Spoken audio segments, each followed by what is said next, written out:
2001નું પ્રજાસત્તાક પર્વનું એ દિવસ કચ્છના ઇતિહાસના પાના પર ક્યારેય ન ભૂંસાય તેવા લોહી અને આંસુથી લખાયેલો છે. કુદરતે જ્યારે કચ્છ પર કાળઝાળ આઘાત કર્યો હતો ત્યારે તેની ભયાનકતા જોઈને આખી દુનિયા સ્તબ્ધ થઈ ગઈ હતી.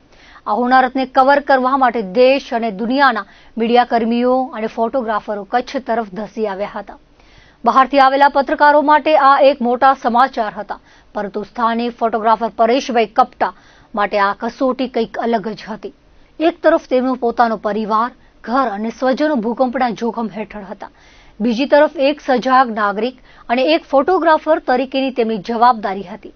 પરેશભાઈએ પોતાની અને પરિવારની સુરક્ષાની ચિંતાને એક બાજુ મૂકી હૃદય પર પથ્થર રાખીને કેમેરો હાથમાં લીધો હતો, જેથી કચ્છની તારાજીના જીવંત પુરાવા દુનિયા સમક્ષ રજૂ કરી શકાય. ગોજારા શુક્રવારની સવારે જ્યારે ધરતી ધ્રુજી અને મકાનો પત્તાના મહેલની જેમ ધરાશાયી થઈ રહ્યા હતા, ત્યારે પરેશભાઈના મનમાં એક જ વિચાર હતો કે જો આજે આ દ્રશ્યો કેદ નહીં થાય તો દુનિયાને ક્યારેય ખબર નહીં પડે કે કચ્છ પર કેટલી મોટી આફત આવી છે. ભૂકંપના એ ભયાનક આંચકાઓ વચ્ચે જ્યારે સામાન્ય માણસ જીવ બચાવવા ખુલ્લા મેદાન તરફ દોડતો હતો, ત્યારે પરેશભાઈ પોતાના મિત્ર સુરેન્દ્રસિંહ જાડેજા કેમેરો લઈને રસ્તા પર નીકળી પડ્યા હતા. તે ક્ષણો એટલી ભયાનક હતી કે ડગલે ને પગલે એવું લાગતું હતું કે ધરતી ફાટશે, તેઓ જીવતા સમાઈ જશે. ચારે બાજુ લોકોની ચીસાચીસ, ધૂળની ડમરીઓ અને સ્વજનોને ગુમાવનારાઓની આંતરનાદ વચ્ચે સ્થિર હાથે કેમેરો પકડવો એ કોઈ લોખંડી પુરુષનું જ કામ હોઈ શકે.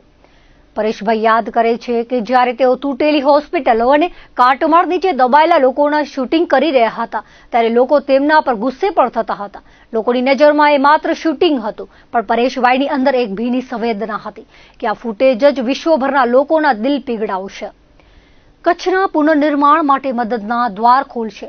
તેમણે કંડારેલી એક ક્ષણ આજે પણ કચ્છની એ કરુણાંતિકાની જીવતી જાગતી સાક્ષી પૂરે છે. હોસ્પિટલની બહારની લાચારી હોય કે કાટમાળમાં દબાયેલા સપનાઓ, પરેશભાઈએ પોતાની આંખના આંસુને કેમેરાના લેન્સ પાછળ છુપાવીને ભવિષ્ય માટે એક દસ્તાવેજ તૈયાર કર્યો.